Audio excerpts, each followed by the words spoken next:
I was away for a couple of days for the first time in over a year. It was such a good opportunity to be on the road, and it felt so good. It also gave me a chance to catch up on no less than 8 books in one 2-hour drive. And that's because I was using this incredible app called Blinkist. It's hard to find the time to sit down and read and learn more. So when you don't have that free time, you can't read or work on your personal development. That's really annoying. Blinkist is really unique, and it works on your phone, your tablet, or your web browser.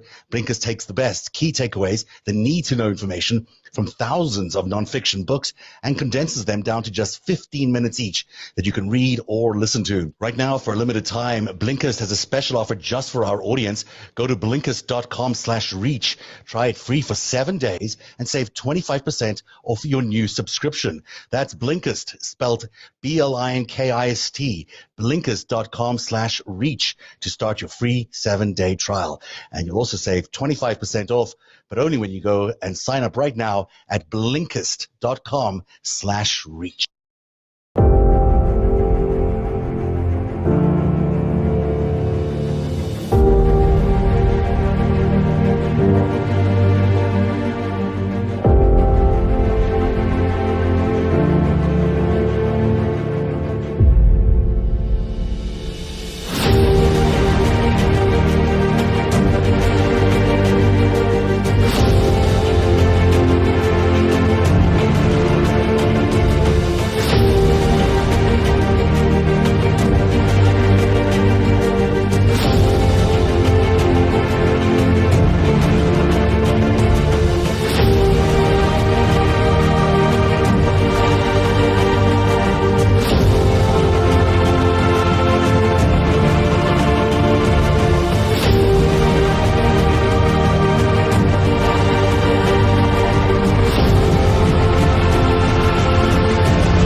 And hello, everybody. Welcome to Friday night's after show. It's Friday. It's finally here. These are two of my favorite people in the entire world.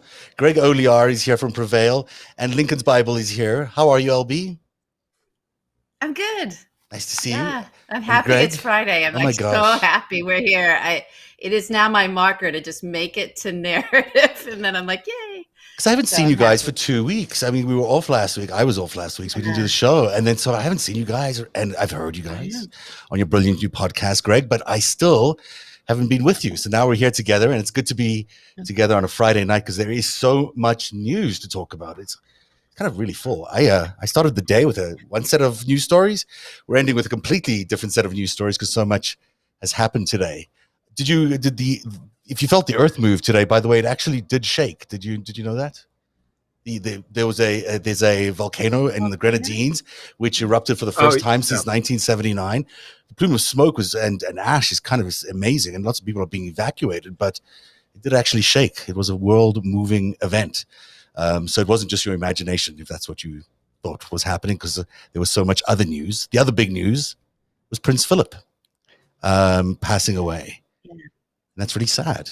He's been around a while, 99 years. So maybe you could say he had a good, as they say in cricket, a good innings. But, on the other hand, he's a controversial guy. And makes me wonder about whether Prince Charles will be the one who takes over, whether they'll skip over right to William. LB, what do you think about what's going on with Prince Philip and he's the dearly departed? I mean, he lived a long time. He had a royal life, right? And he Sure was did. a royal. He came in as a royal, and he went out as a royal, and that's a very specific thing. And I am not a monarchist. I am not. So I have a hard time. I think it's just like a family story right now. We could talk about this guy, but I don't know. I don't like his sisters married all those Nazis. I never liked this guy. I got to be honest. I mean, just this is a didn't weird like thing him. about them, right? But he was quiet and in the background as far as anybody could tell. But I'm an American. I'm not into these monarchs. We got rid of them. Goodbye. I know Yeah, I have a lot of issues, but I want to hear what Greg has to say because he's got a lot to say about him too. I'm sure he does. Oh, well, just about, I mean, I was surprised that my kids knew who he was. Mm. They both knew. I have a freshman and a sophomore, 16 and 14, and they both were acutely aware not only of who Prince Philip was, but that he existed and that he had died. And I thought that was weird. And apparently there was a lot of fun being made at his expense over the last year or so on TikTok, Oh yeah. because he looked so much like a member of the undead Oh that the yeah. kids were actively making fun of him, and now, you know, they can't do that anymore. So this is what I learned today, is that he was, I don't think it's technically a meme because TikTok isn't memeing, but it was a thing that all the kids, He you know, did look kind of very knew about. unwell. This is a portrait they just did of him recently where he looks quite good. But it's a portrait, so it's probably not accurate. In some of these other pictures towards his death, there he was looking like he was very, very close to death. I thought he might have died sooner. And the whole thing with Prince Harry and Meghan, I think this was a hard year. I use that term annus horribilis that she used before, the Queen used before, and I think she's had another annus horribilis this year. So I mean, I do have sympathy for her. I do. And she's had to deal with the whole thing of COVID and her nation dying and all of that, and Brexit. Those are terrible things to have to deal with, I imagine. But there's something about this royal family which just makes you wonder, why can't they be human? Why can't they be in any way like the rest of us? I covered the death of Princess Diana, which I can't even remember the year now. But that was like the first, oh, LB, you're stuck, I think. Either that or you're very happy. I think she's just stuck. I don't know how to get rid of that. No, I think she it says she left. I don't know. Maybe she wants to come back. I'll tell you, Greg, until she joins us. And we'll keep her smiling face there. Actually, no, let me change that. So I covered the Princess Diana funeral and the death of Princess Diana, which was a huge story, and about the first time I ever thought of these guys having any sort of soul or any sort of heart. Because you go to London, everyone's very nice, very jolly, very particular, but they very rarely are expressing emotions in the way that the rest of the world does. And she made them feel for the first time. Princess Diana made them feel. There were literally people wandering in the streets, crying. There was people carrying flowers by the bucket loads to the various palaces and leaving them there. And, there was a real sense of mourning for the first time in the UK. Hi, LB. Welcome back. I was just telling everybody about the death of Princess Diana, which I covered, and how that was the first time those guys really, I felt like they, showed a heart, because before then and since then, I've never felt that they've been very good at that. Even with the recent Harry criticisms, where clearly the future king is a racist. When he asked that question about Meghan Markle's baby, he said, what color is it going to be? This guy's a racist. I mean, he clearly is that. And they're going out saying, oh, we're not racist. But of course they're racist. I mean, of course they are. The royal family has always been racist. They, for a while there were sort of Nazi supporters, or at least I don't even think that, I don't think you can justify it. They just were Nazi supporters. So there's a whole history there, which makes you wonder about who they are and what they really are doing. And that whether they're very human. And a lot of the time, I think that they're sort of not very human. The Diana thing you mentioned, I think it was in early '96, because I was living in Hoboken and I had a subscription to the New York Times, and I went and got the paper and put the paper on my table, and the headline was on the Times. And that's how I found out the news, which was how long ago it was that I actually discovered this, from seeing the headline in a paper, like in an old movie or some movie, guys walking down the street and, oh my God, I have to see the headline in the paper. And, it's the only time in my life that ever actually happened. And those are the good old days when you actually had to go and report the news. You had to go somewhere to report the news, 'cause I was working for the big network morning show here in Canada, and my boss wouldn't send me. I was furious. He was like, "You've got to send me. You've got to send me." Finally, like 6 hours later, I convinced him to let me go. So I, flew overnight to London, and then we did the morning show the next day out of London, and it was a good decision, because then we realized what a dramatic impact she'd had on the world, and particularly on the British people. And it seems that they, at the moment, probably changed royal history forever. I mean, for me at least, the royal family has not been the same since. I think they've been dealing with the challenges that she brought to them in terms of what kind of people they were ever since. And we're seeing it in Harry and in William today. And we're still seeing it in the sort of like this really unemotional, sort of disconnected, detached monarchy that they are. And I know I have a lot of sympathy for them, especially today, but it's a lot of, they've done nothing to make me feel very sorry about the situation. But maybe that's okay. Well, I mean, here's I don't know if you were comparing the deaths, because I got my internet went, it's been crazy here. But, Diana felt like that death felt like it felt like she just got consumed to death, right? It was just like, it was like, losing John Lennon or something. It was just like, in terms of, it was the fame that took her, and what she stood for that threatened everybody around her. And then she kept going, so it was just this big, bright thing, her existence. And then it just was like, it couldn't keep going. It just, I mean, what I she don't know stood about for was love. She stood for love, and she stood for having a heart and compassion. But that was secondary to the mission of the family that she was in, and so that there was the conflict, right? And I think there's something even underneath all of that. So Philip's very different. This man was born a royal. He's a Greek royal. He lived his whole life as a royal. He insisted on a royal title to marry her, the queen, and he's he knew how to do that job. He was born to do that job, right? And he lived in 99. My God, I hope I lived in 99. And he was driving a car just until a couple of years ago. So, I mean, the guy, he did it. He made it. Good on you, dude. So it's not like this tragedy, in terms of like, oh my God, somebody just got, stolen from existence. So I think there's that one thing. But I'm so bothered and disturbed by, these dependencies that still exist, these queen's dependencies, these regions that are part of that crown, but have a, answer to it. She does still have the power there. And then you have things like Harry and Meghan saying, well, it's not the queen. Right? And this whole line, it's not the queen. She's lovely. She doesn't have anything to do with the real power. It's the real power that oppressed us. It's like, is she the queen or not? Power? Yeah. Is she the queen or not? She's the queen. Everybody works for her in that structure of that monarchy. There's no like subgroup over here. She's in charge by design. That's somehow not subject to her power. So the whole narrative around all this is starting to just kind of, for me, it's just crumbling in a way that, it was always horseshit. I'm Irish, though. I like that Irish treat. That guy that said out. It's like, has everybody finally realized that they're living next door to a bunch of clowns? Except, they killed your grandpa.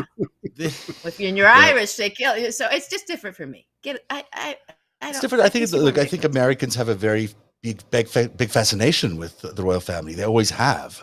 They love the idea of royalty, but they don't want to be subject to that royalty. And yet somehow there still seems to be a lot of influence amongst these royal families around the world. You would think that now, after all these battles for democracy have happened around the world, that these royal families would be just figureheads, but they're not. When you think about the centuries and centuries of power and wealth that they've accumulated, that power and wealth is still very present in our daily lives.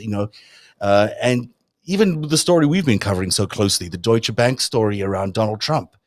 Deutsche Bank was started by the King of Prussia, now Germany or whatever you want to call it. So that's where that money came from. It came from hundreds and hundreds of years of royal family money.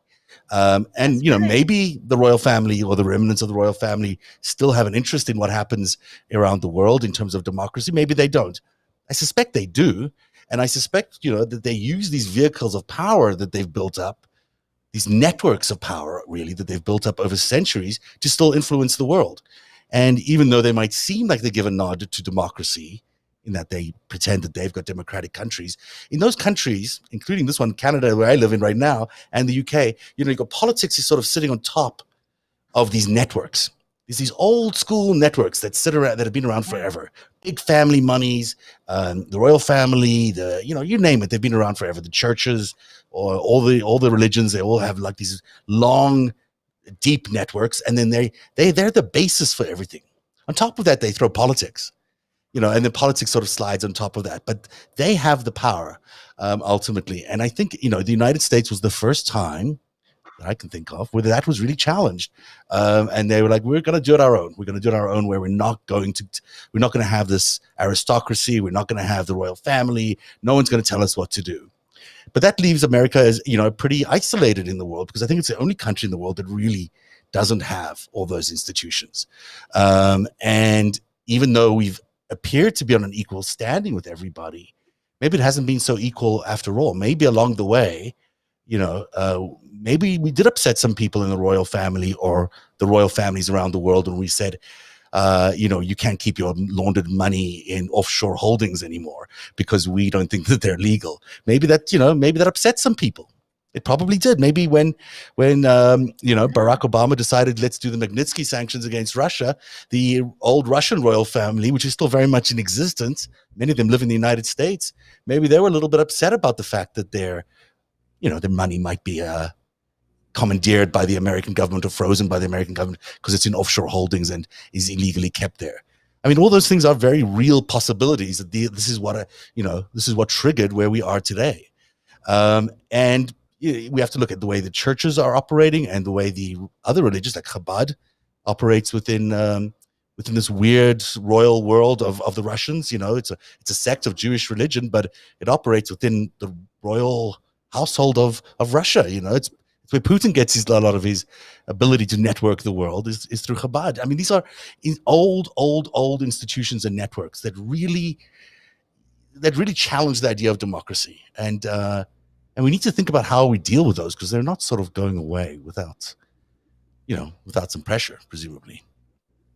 And I want LB to talk about this in a second, but before we go to you, I want to say, in the movie Naked Gun, okay, the plot revolves around the Queen of England visiting Los Angeles, and Frank Drebin of Police Squad is responsible for protecting the Queen while she's in LA.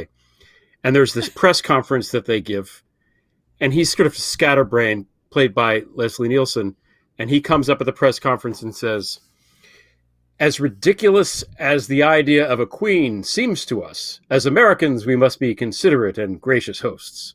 Right. And that right there perfectly encapsulates my feelings of the Queen of England.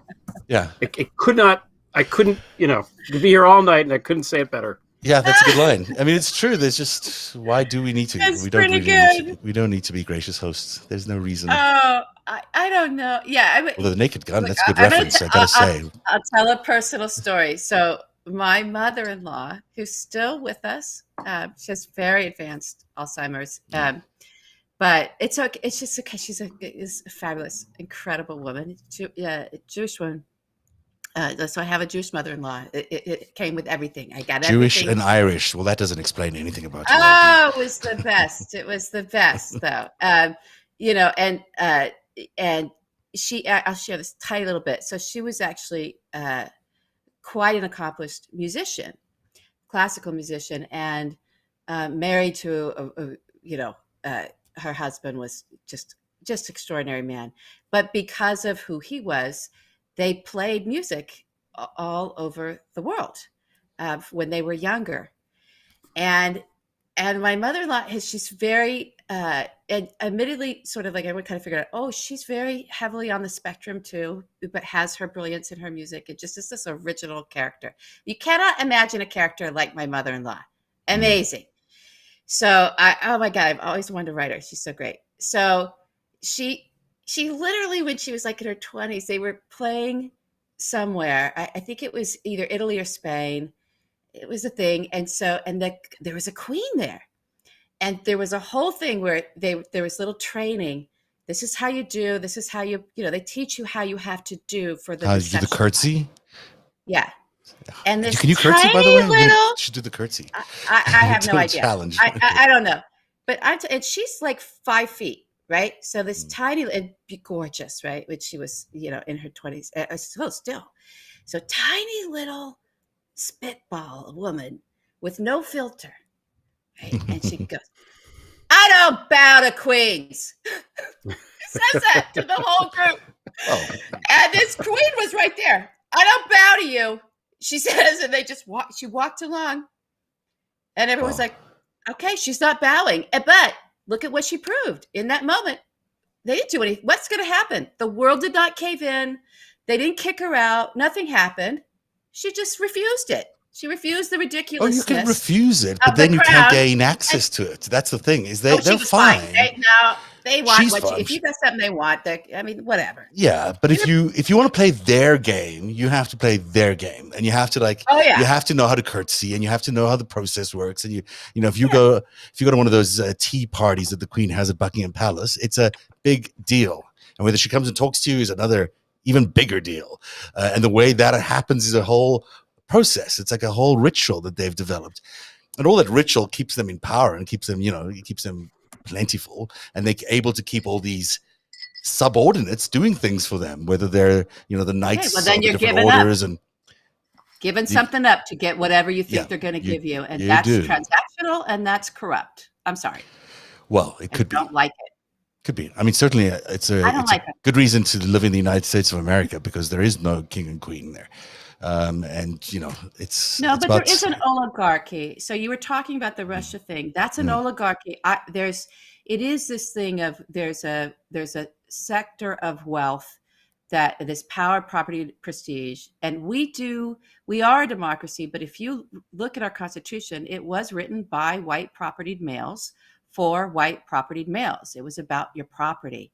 But it was written in such a language that it could evolve to be what it is today. It could evolve to be a true democracy. We're still working hard towards it. We really are. But we're still dealing with all those, with that fracture of that origin, even though we threw off the monarchy of, these people who had the power still were the white men that had the property. Right. And that's what royals were. They were just land barons. And we have a lot of people that are related to, or maybe still are titled royalty in the United States. They just don't tell you about it. Every time you see one of those names, like what's her name, the DeVos, the de pronoun, whatever it is, the prefix that's de or von. Those are all indicative of royalty. So there's a lot of people that you just don't think that they're royals, but they really are. Anyway, so that's anything else about the Queen? Do we care? Anything else do you want to say to her? Any moments of? I mean, I'm a little concerned that we're going to get King Charles. I mean, I'll say this: keep thinking that they're going to skip him. I don't know why you think they're going to skip him. They have to skip him. Why would they skip him? He's just like a cranky old dude from his thinking is prehistoric. He doesn't make a lot of sense. He's a racist. He doesn't reflect the British people anymore, if he ever did. He's got this weird sort of awkward way about him. He's not, he's friends with Donald Trump. I don't know. What else do you need? He's just not my, I'd much rather see William and Kate try to modernize that throne if they can. At least they seem to have a conscience, and at least they seem to think about the world in a more normal way. At least they drive their own cars, there's just something more, 21st century about them, where Prince Charles or King Charles would be just awful, just tired. I'm tired of him already, and he's not even the king. I have no opinion, because I really don't give a shit. I don't care which one of them's king. I think none of them should be. And, they did say what you will about Russia. Okay. Yep. And the way that they did it was horrible and barbaric, but they ended the goddamn monarchy in that country. We think they did. We think they did. No, apparently they did not. Apparently they did not. The hereditary monarchy is the guy who's supposed to be the Romanov now runs some company in Brussels, but I'm gonna predict boldly on the show. You watching here? I don't think he's ever going to be czar. I'm just going to say it right now. He is not going to be czar. George Romanov. I'm sorry. I just don't think it's going to happen for you. George. For my George. God. When the Bolsheviks king. did that, when the Bolsheviks took over and they put their hammer and sickle on the flag where there was always these elaborate crowns and bullshit, that scared the shit out of everybody. It really did. So you had two times, you had America, and we always kind of, we played it both ways here. But the Soviets threw that shit off. Now, Putin is trying to bring it back, but it's not the same thing. It's not a hereditary line. They do have like a it mixture was. there. So I'm told that a lot of the royal class actually integrated into the administration into Russia. So they became the administrative class. They became the people who told people what they could do. And they were able to do the mix there of both royal, hereditary, and meritocracy, which seems like a good modern idea.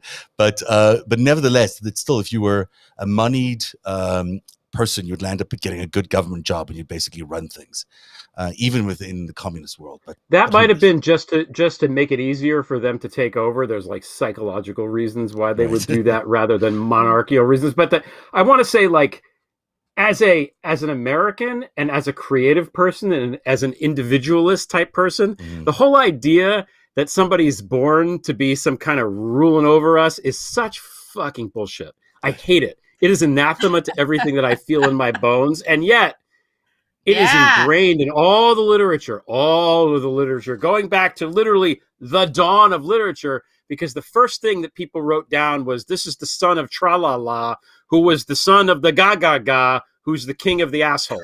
That's it. Genesis is all, this person begat that person, begat this jerk, but this king of the Dada. I have 18 goats, you have 6 oxen, and it's just bullshit. And you look at these monarchies, man. Yeah, they have money, but they're inbred as fuck. They are inbred. Google Charles II of Spain, everybody, when this is done. Look at a picture of this is done. Of a possible, I think it was, 64, if I'm doing the math right? He should have 64 different individuals in his, genetic forebearers. And of a possible 64 spots, there was 20 people. So he had webbed feet. He was such a fucking mess, this guy. That ended the Habsburg rule in Spain. Okay. Then the other Habsburgs were inbred. So they had that big Habsburg jaw, which is, this happens when there's inbreeding, recessive weird shit happens because that isn't supposed to come out because dominant genes override it, but 2 recessive genes from inbred comes out, right? That's why all these royals have hemophilia. We had a situation in Russia where Queen Victoria was a carrier of hemophilia and gave it to every goddamn family ruling, royal family in Europe, just about. Right. Okay. And it came out where Nicholas II of Russia's son, Alexei, the only boy, because God forbid that one of the women should be in charge, even though the women in Russia historically who have been in charge have been much better than the men. Yeah, that Catherine. Okay. She was good. And Elizabeth was also, anyway. Right. So this kid had hemophilia and they didn't know what to do because every time he stubbed his toe, oh no, he's going to bleed to death. And that's why Rasputin showed up, this 7 foot tall, weird mystic guy, because for all the whatever about him and for some reason, he was able to help the kid's hemophilia and stop the bleeding, and nobody else could do it.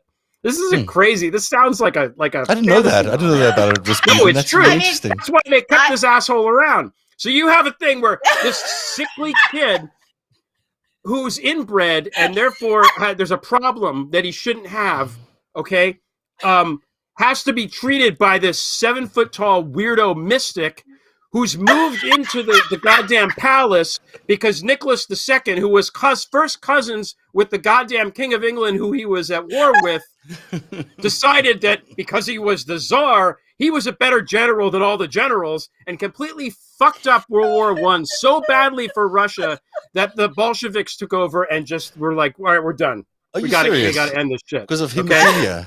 Okay? That was brilliant. I'm sorry. That was the weird history of the world by Greg Oliar. And everyone's here like, it's a royal. Oh, is it going to be William? Is it going to be the kid of the Dada? And these people are all German anyway. They're not even really Why British. Are they German? Oh my God. The Romanov, Catherine came over there from Germany, killed her actual Romanov husband, and had kids with God knows who. So Oh, none of the really? Romanovs are even Romanovs anymore, probably. The whole thing is crazy. So that's why, And because they're not really British, right? I mean, they're sort of like they're they're Gotha von Sachs. German. They're Germans. That's why they were okay with Yeah. the Nazis. But Edward the Eighth, Oh my God. okay, who was king for like a week and a half.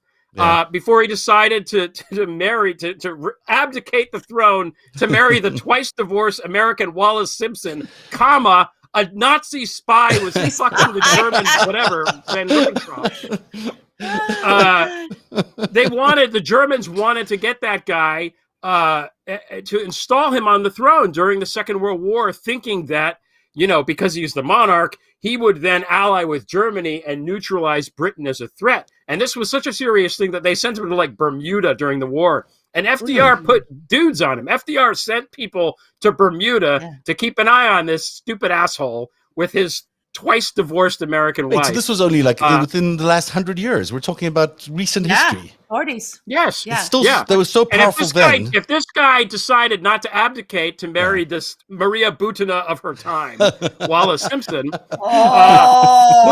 Queen Elizabeth, Queen Elizabeth would not be queen because she's the whatever. Anyway, the whole thing is crazy. But they really are more powerful than we realize. They really are. You're the father of this person and the dada of that person. At least in America, we try to have monarchy. We like it. We like the idea of dynasties. Oh, George W. Bush must be because his father is a Bush, and now we have this George Prescott Bush. And we like this shit. But at the end of the day, here you could the name helps, but you have to be good at what you do at least a little bit. Or else what happens is you wind up like Matt Gaetz. That's what happened. Oh, Daddy's so money good. can only get the you best so segue far. in the world. It can only get you so far. Genius. That guy is baby Trump. That's what he is. Donald Trump was exactly Matt Gaetz when he was that age. And that's why it's important to put this fucker behind bars now. Get this guy out of the mix because we don't want him at age 70 with Adderall spewing out of his nose in lifts and diapers, talking about buying Greenland when he's the goddamn president, right? We don't want. That's what they're planning. If he gets away with this, because they have money. They think they have money, and they have whiteness, and they have connections because of all this stuff in the political world. But it's important. America, at the end of the day, is supposed to be a meritocracy. This is and I know it's not. But the dream, the fantasy, and it can happen. Look, a lot of people in this country are successful whose parents are not, or whose parents weren't successful in the same thing, or stuff like that. It's actually pretty rare that you have lines of people doing the same exact thing that are all very successful at it in this country. The exception might be out in Hollywood there, LP. I don't know. That it seems to work okay out there. But maybe that's because everybody's so beautiful. I don't know. It doesn't happen that much. It doesn't happen that much. But in Matt Gaetz' case, it sort of has been happening. He has been able to have a somewhat successful political career up until now. Because it's all fallen apart in the last 24 hours, well, the last few weeks, but really in the last 24 hours. I'm just going to do a brief little explanation for what I think is happening with the lawyers. It'll take less than 10 seconds here. Yesterday, we found out that Joel Greenberg, Matt Gaetz's buddy, I guess is what they would call him, is going to flip on him, and he's going to plead guilty, and in exchange will give the government all sorts of information about Mr. Gaetz. Now, let me do this I've got a video of this, but now, of course, I can't find it. Here we go. Here's a video, much nicer in a video form. So there's Matt Gaetz, his name in flashy lights, and his buddy yesterday we find out that his buddy Joel Greenberg, the former tax collector from Seminole County, is going to flip on him. Now, there are 16,000 criminal attorneys in the United States right now. 16,000 criminal attorneys. Who does he choose to represent him? This Matt Gaetz. He chooses Mark Mukasey, who has worked with none other than Donald Trump and used to work with Rudy Giuliani as part of his law firm, and whose father used to be the attorney general under George Bush and got Jeffrey Epstein the plea deal that we all know so well now. And that is how dads and sons and dynasties happen. Apparently, if you've got a problem with human trafficking in Florida, you go to the Mukaseys. That's how you go and solve these problems. And so that is how we go from Jeffrey Epstein Matt Gaetz in about 30 seconds or less. That was good. I didn't know that about the Mukasey thing. That's really interesting. It is really interesting because he was there briefly. I'm having a debate with someone online about the exact date, but the general thinking is that Mukasey was involved in that. So this is the high-powered, high-voltage lawyer. This is not someone you get for I accidentally slept with an 18-year-old or 17-year-old. This is I'm in real trouble kind of lawyer. This is not. That's right. They're knocking on the door. I have such a different perspective on that too. Of like, it's almost. I don't like the sloppy lawyers where it's a big consequential crime like this. I almost want to see. Let's crash in with some titans here and make sure that this individual is guilty and get it right. He hasn't even been indicted yet. There actually is no crime. And I know there's no crime. Well, it doesn't matter. You need a lawyer. I can't believe it took him this long to get this lawyer. Maybe he was, who knows what was going on. Whatever the thing with Deripaska and that, you could come out, or, the Deripaska, thing that they got of like, I'm not saying it was from Deripaska, but these guys trying to hustle up more money for this whole thing just that made me so ill to see that. So, but his dad should have just been saying no to everybody. What I'm going to do is spend every dime I can to get the biggest bastard in the world for my kid. Like that's where you put your money and your resources, and let's see what happens. So I do have that. I know you guys. I just like I think even the biggest criminals they do, and it's so frustrating. They have lawyers and they get off criminal lawyers, but it pushes the system. It does to get better and better and better. It pushes us to really examine the laws that we have and look at where we have to keep making them better. If we can get, Congress and everyone to working, and it looks like they're working. The way to get it to work is to get these guys out of there. You gotta. Well, there's so much news today that this is a lawmaker. This is a lawmaker. I want to get to Biden's Supreme Court announcement today a little later on. That was a really, really big deal. But before we leave Florida, because everything fun happens in Florida, I want to play you. So there has been a brewing scandal there that hasn't made national headlines yet around Miami-Dade County, where the senator there, the local senator, hired another person to be a fake candidate so he could split the vote. I'm going to play you a little bit from the local news over there. And then it'll be really interesting because there's some interesting other stuff about Dade County, which we should also look into, considering the vote might have been skewed for the senators. Maybe it was skewed elsewhere. But first, here's Jamie Gorilla's report for CBS. A former state senator embroiled in a political scandal, walking out of jail tonight. The ex-lawmaker accused of masterminding an election scheme meant to confuse voters. Good evening, I'm Juwan Strader. And I'm Trina Robinson. That election was last year and now major fallout. NBC6 reporter Jamie Gorilla is live outside the jail with more. Jamie. Yeah, the fallout really impacts voters and shines a light on the lack of election laws in Florida. Tonight, a former state senator and the alleged mastermind behind a suspected illegal election scheme said this when he bonded out. I can't say anything because there's no doubt. Frank Artiles added his case will be decided in the courts. And state attorney Catherine Fernandez-Rundle says she's ready, accusing Artiles of recruiting Alex Pedro Rodriguez to be a bogus candidate in State Senate District 37. The goal? Confuse voters. Alex Rodriguez shared the same last name as incumbent Senator Jose Javier Rodriguez. The harm that was done to the voters in this district. We need a fair process. Voters should be able to rely on the fact that the names on the ballot are people who actually seek to serve in that office. The real candidate Rodriguez lost his seat by 34 votes. The state attorney says the dummy candidate who ran against Rodriguez was recruited by and paid for by Artiles. Some of it wasn't cash, like the one I described in the parking lot that he then took to City National Bank to open the account. Others were other times when Rodriguez would go to him and say, I need more money. And we'll stop it there, but you get the basic idea. Wow. So now there's so many questions about the lack of state laws around elections in Florida that the Democratic Party and the state Democrats have asked the feds to take a look at all of electioneering in Florida. because they have many questions about the fallout from this. That in fact, maybe some of the same kind of shenanigans that were happening around Miami-Dade, maybe they were happening for others. Now, you might remember that Miami-Dade is where they found 200,000 additional voters for Donald Trump in 2020 versus 2016. It was sort of this ridiculous figure, like how could there suddenly be 200,000 new Trump supporters? Well, never mind. There were 200,000 new voters, and all of them were going to Trump. It was just sort of weird.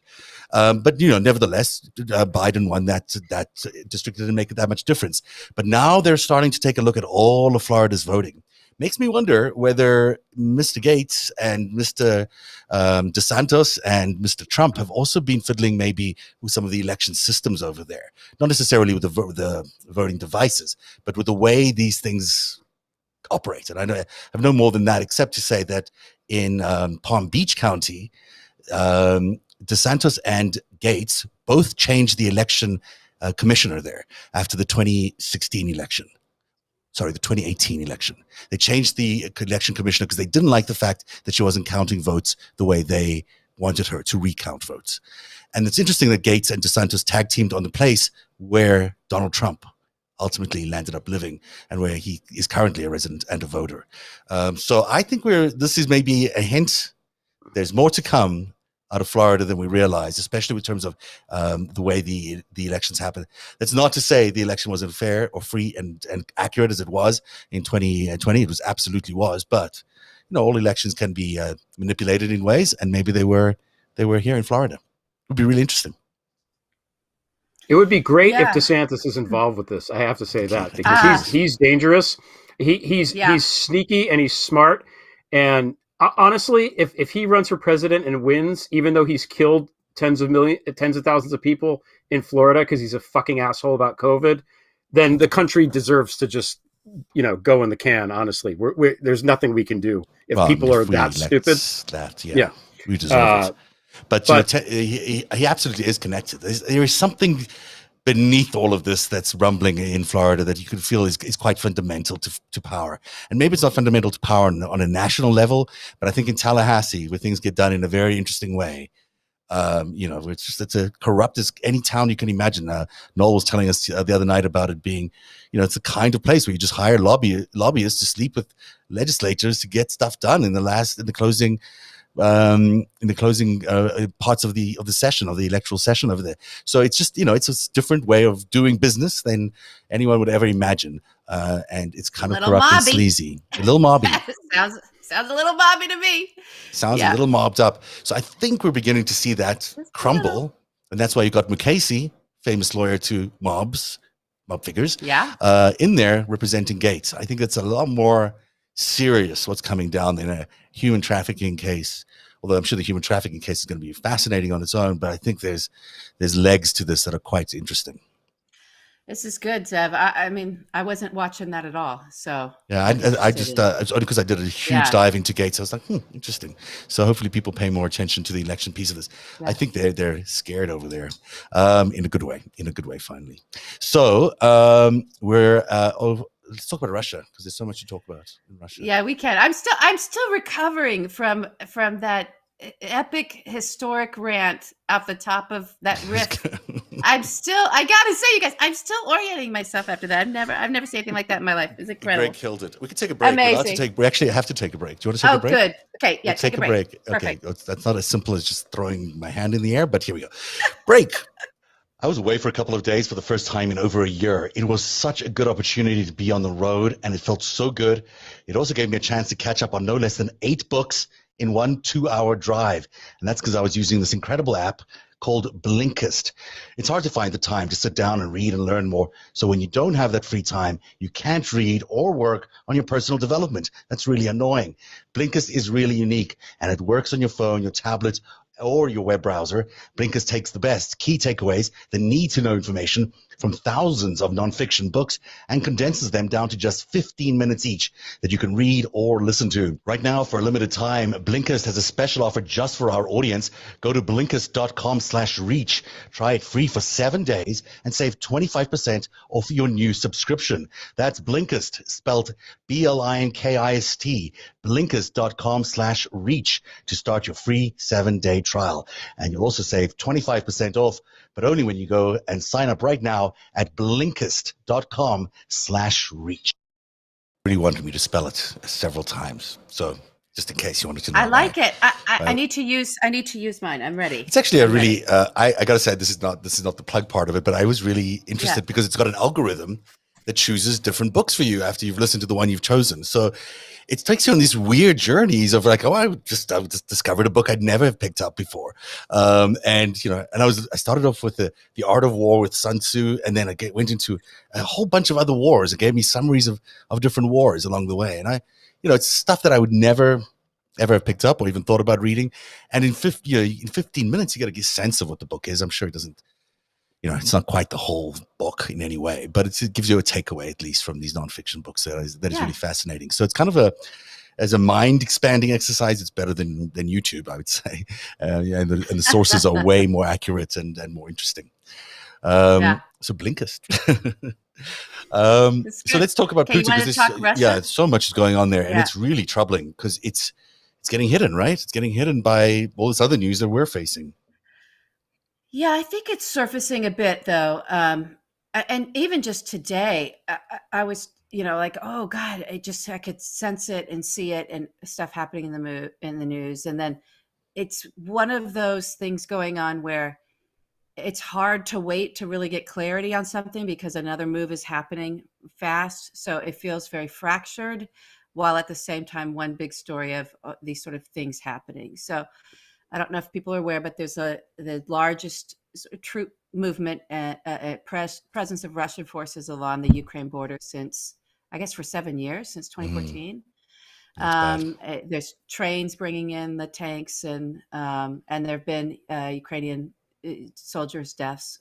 So there's been, there's always been an exchange of fire, but it seems to have escalated. And Russia's through Peskov is sending out, the Putin's mouthpiece, a lot of horse shit, as they always do. But I find it to be I find that what they're saying to actually disturb me, because it's leaning into the cultural stuff, right? There's a Russian language versus the Ukrainian, this whole language issue around Ukraine. And twice, I think Peskov, I think it was today, even just today or the last couple of days, was framing that, relating it to what happened in Bosnia with the genocides, with that. And so evoking all this other, ethnogenocide, based on language or based on a difference in a religion of one people living in an area. So I didn't like that. And then there's speculation. Okay, are they doing all this to distract from Navalny, right? And because that's such a human rights stuff going on there, that's really gotten under people's skin in a way that you feel like oh my gosh, what's going to happen here?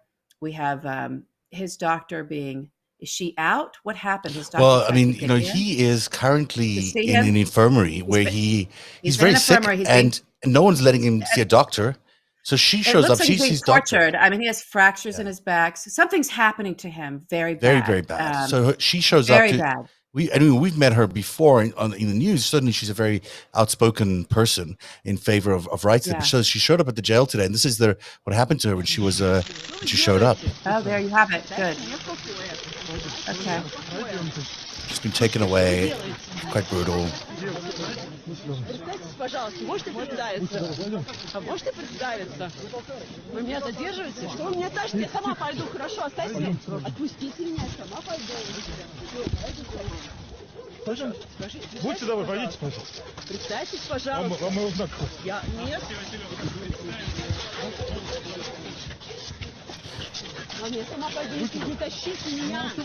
This is a slow murder of Navalny because he's being refused any medical attention. Yeah, it's bad. It's really bad. So,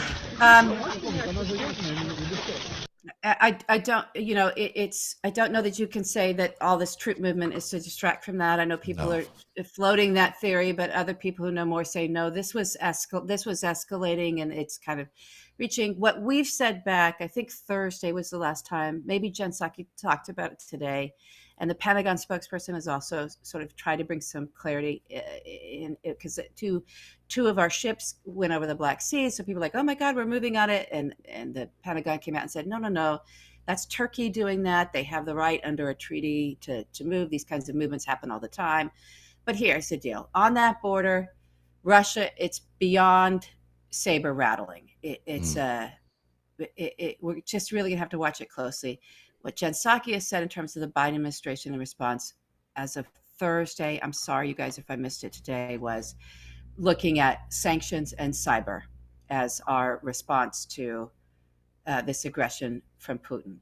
Meaning, we're gonna turn your lights off, right? Click, lights out, and money cut. And I still, the State Department, I think even everyone is still sort of even Germany believes that sanctions are the most powerful tool against Putin. I just don't know whether they're going to have to use other tools as well. And cyber is, I think, too. I think that guy's it's so interesting. Left Russia very vulnerable. The Ukrainians have been through the same thing we have been through. I mean, they've got the same, weapon of mass disinformation that's being pointed at us was also being pointed at them, and they have been for years. And Zelensky is not, he's not the great reformer that anybody thought he was. He's probably a puppet of some sort. So it's not clear that, that they aren't in the same situation as we were in the last 4 years with a government that's been installed by Putin, or at least his cronies, and then the situation keeps escalating on the border. They've been at war for several years now, and it has not abated, even though it's not in the news headlines all the time. And Putin's intention, is to capture that eastern part of Ukraine. He thinks is Russian territory. It gives him access to the Black Sea in a way that he's always desired, and so he is probably going for it. He's probably going for it. He's also got the rest of the world sort of cowering right now a little bit for all the talk we have about sanctions against Russia and action against Russia. We don't actually take it. Very rarely are we taking any real action, because there is no global alliance anymore that's strong enough, it seems, to take on Russia yet. Maybe Biden can help rebuild that, and we need to rebuild that. But I think we can. I'm more hopeful about our ability in this moment. There were so many. I'm sorry people get upset with that, but there's, Obama was fighting it all very quietly. He was fighting stuff through Treasury when it came to, he was fighting the organized crime aspect of things in ways that we weren't really seeing. But everyone was still in that Obama era trying to treat Putin as if he was, and then he got harsh, but it was too late. And then we get the fat clown guy, right? The asset. And for 4 years, he did nothing. God only knows.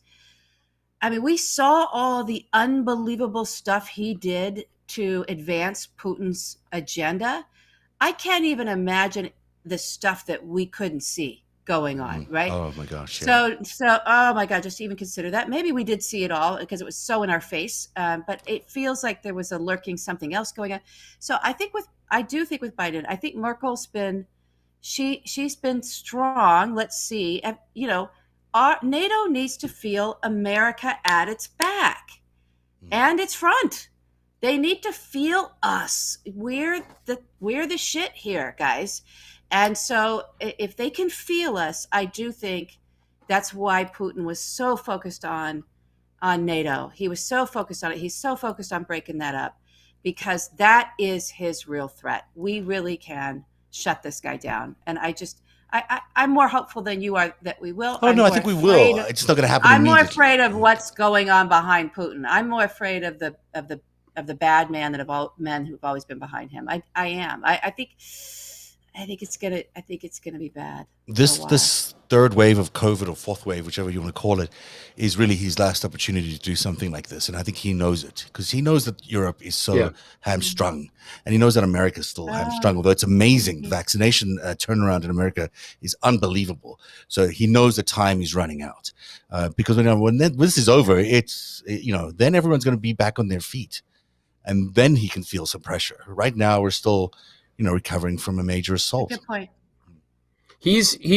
I think he's in a position of weakness, and that's why he's doing this. If you look at his history, he creates these opportunities. When he feels weak, he makes shit happen so he can drum up his big nationalistic crap, from the apartment bombings right through line to this. But one of the things that's important to understand is the history of Russia and Ukraine together.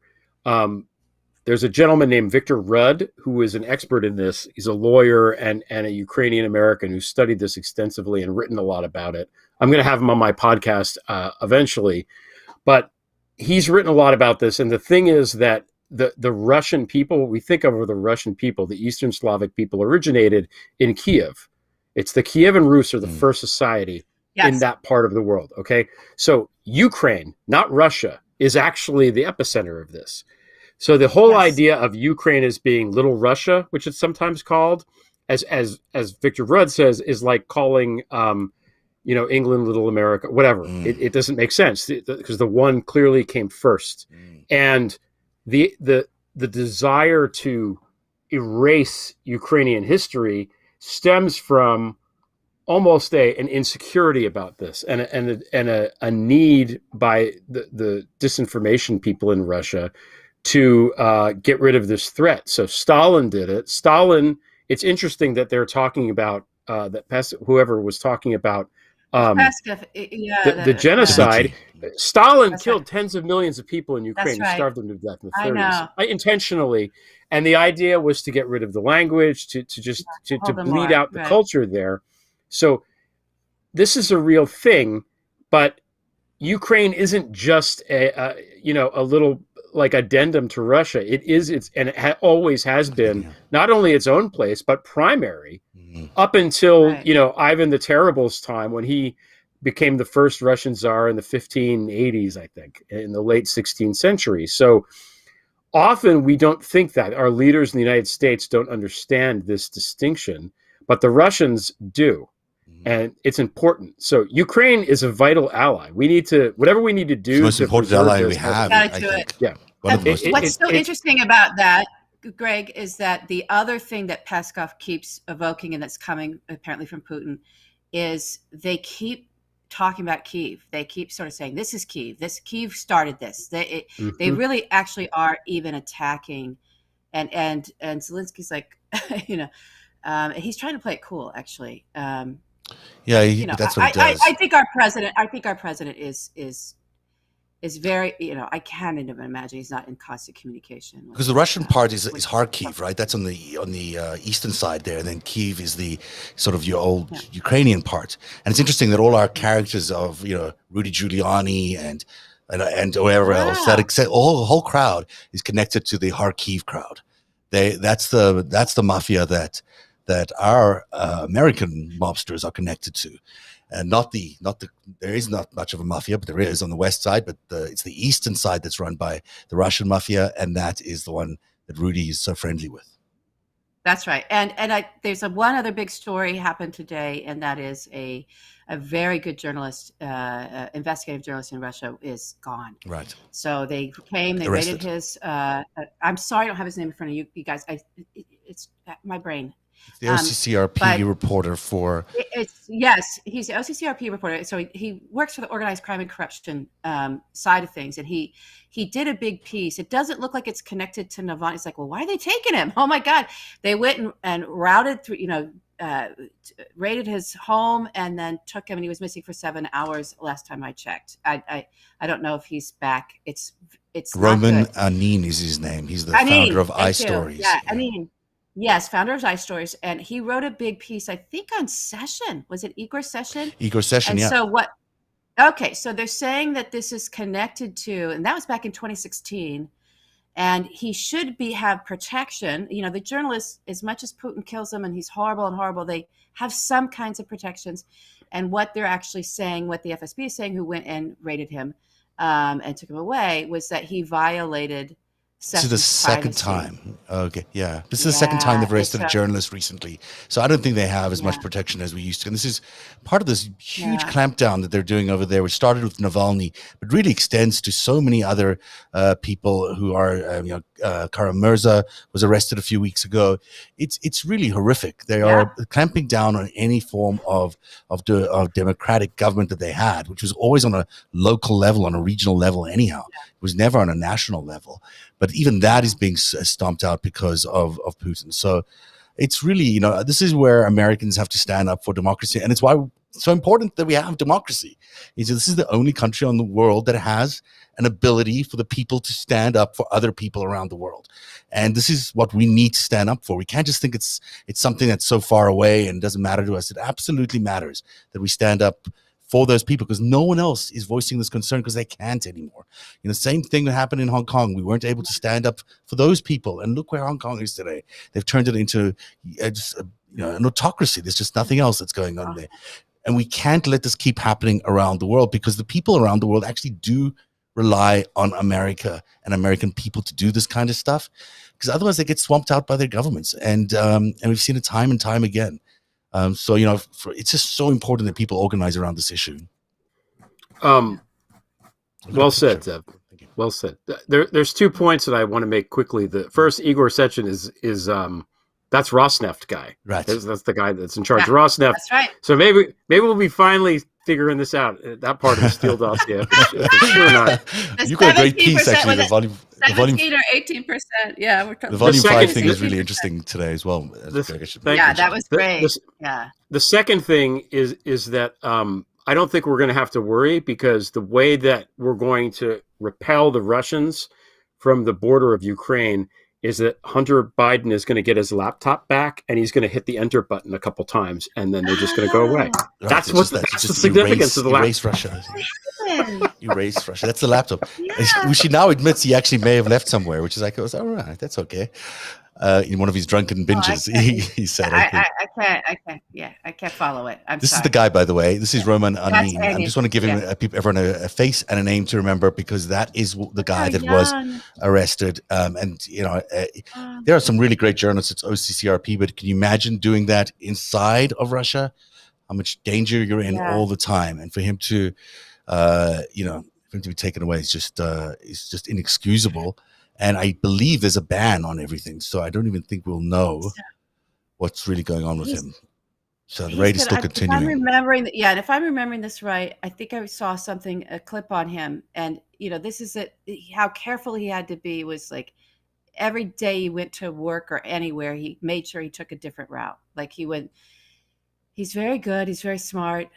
There are activists everywhere. Very young. Yeah.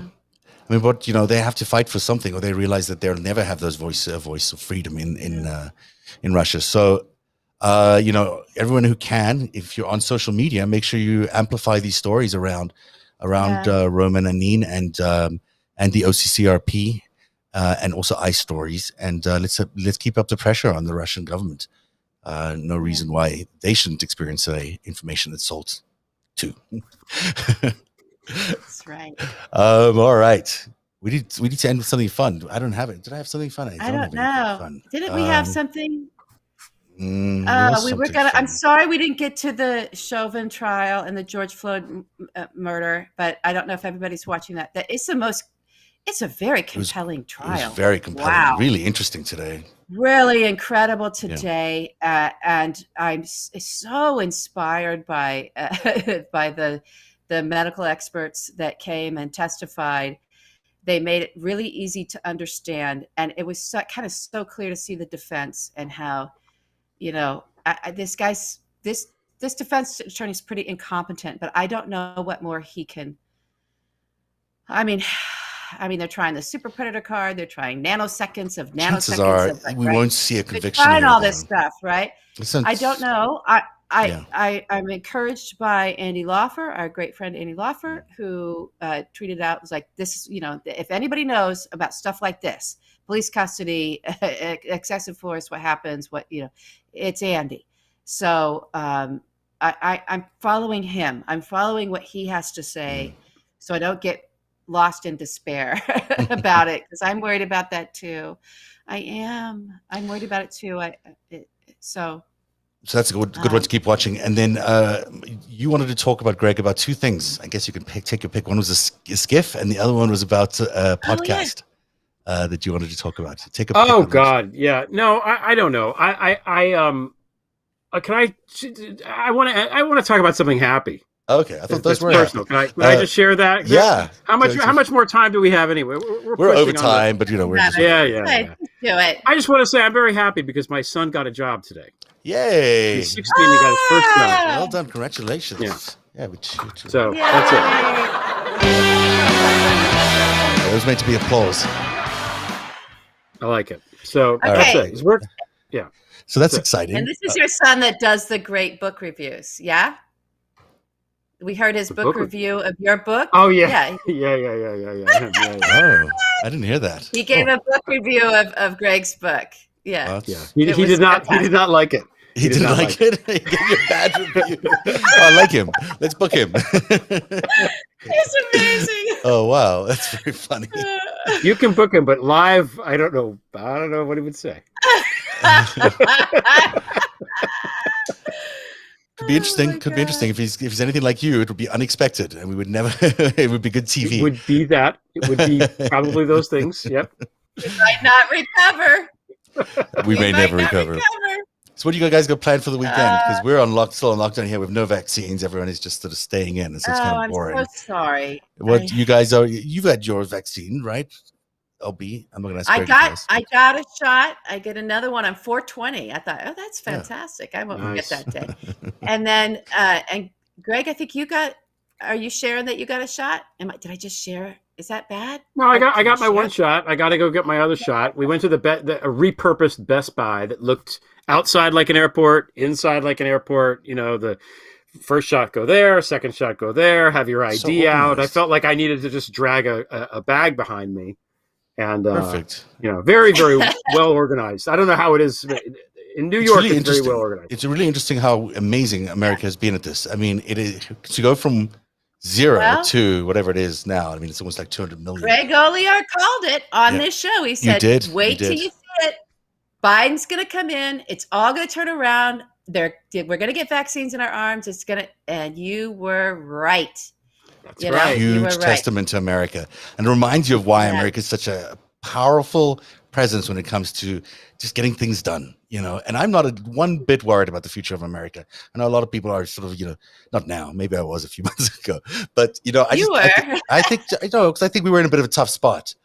But having got through that spot, I think America's future is incredible, and I think it's beginning to look pretty dodgy what Russia and especially China may have covered up with COVID, and I think it's going to be a lot for them to answer for, and I think it's going to be interesting to see how the world reacts, because I think that there is huge consensus now that this was,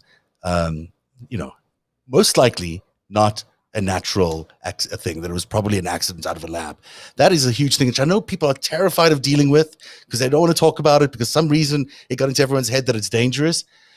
It is also happens to be the truth, and we shouldn't be running away from the truth.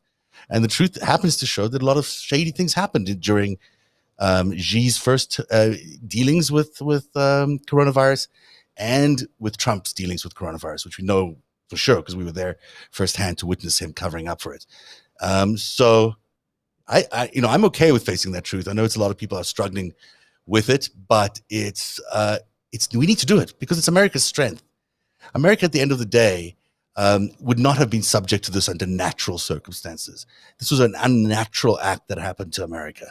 And it happened because we had a lousy president who refused to acknowledge that it existed and made things worse. And now we've seen with a great president how much better things can be and how obvious now it looks that the previous administration really did not do their best to protect American people.